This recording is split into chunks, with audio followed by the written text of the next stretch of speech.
comes to being a parent, a friend, or a coworker, we all want to be successful in all the things, but taking on too much can lead to burnout.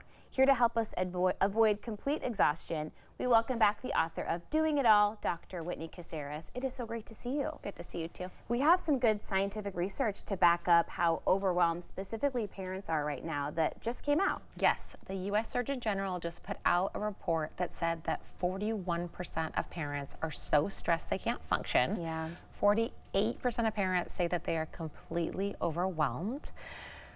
This is not okay. We have to do something to help them, because we know that when caregivers are not doing well, and I know this as a pediatrician, their kids cannot thrive. For sure. Your kids feel it even when you don't realize what's happening. Yes. Why is it so hard for us to say no sometimes? I think, one, we are taught this superhuman kind of role that we're supposed to take on, especially as moms. Like, put on the cape, do everything, stretch your arms in a million directions. And so we really have to reframe things for ourselves. Yeah. That's number one. Number two is sometimes we're the only person who is doing it. We don't have the support that we need. We know that childcare is a huge issue in all 50 states. Childcare is more expensive or on par with rent on average. And so, of course, if you can't pay for childcare, you're the one that has to do it. And so really what I focus on a ton is helping moms, but also parents at large, to think about, okay, what things can be eliminated, what things you need to set some boundaries on, what things you need to do with maybe a little bit less effort, because they don't matter as much. They don't matter as much, and that's okay. It's funny, I often refer to my childcare as my second mortgage, because that's how expensive it is, and it makes a big difference in our daily lives. So you have some things you've come up with to say no to, beginning with letting others' opinions and needs make decisions for you. Yes, you are the main character in the movie of your life. So at the end, you only have you to answer to. So if we put everybody else's needs before ours, it won't work out actually in terms of benefiting them or you. You're going to end up resentful.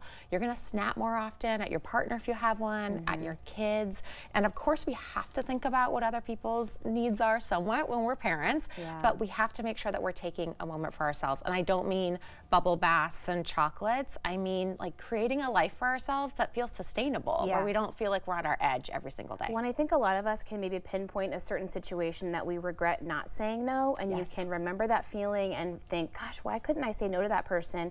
But even acknowledging that, it's still hard to say no the next time. You have to have courage. Yeah, absolutely. But the more you practice, it's like a muscle. The more that you make little changes and you go, oh my gosh, I felt so good about myself in that moment. I said yes to me. Me being okay with myself was enough. It builds on itself over time. Okay, next thing to say no to is putting on a mask. I think a lot of us can relate to that. Yes, and I don't mean a COVID mask. Right. Like, please wear a mask if you're sick.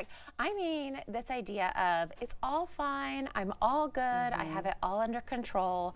Please, our kids are showing us the way in this with emotional vulnerability. Find people that you can let them know how you're feeling, because we know, just like with emotion coaching for kids, the only way to get through a feeling or over it is to go through it. You have to start to be real about, this is how I feel, because that's what's attached to your needs. When a lot of people are putting out these Instagram picture perfect, displays of their family lives, and we all know we all have different problems and things going on. We're not all going to display those parts of ourselves, but it's important to have those safe spaces where you can talk to loved ones and say, hey, I'm kind of struggling with this right now. Yeah, no one can help you unless you let them know that you need help. There you go. Okay. This one is a big one. I love this. Saying no to letting chores and laundry run your life. Oh my gosh. Yes. So how many of us who are successful, even businesswomen, like I'm a CEO, I look at my laundry pile and I'm like, oh, I'm such a failure. That's terrible. Why should that matter? So I have a plan in my own home to get really practical for people,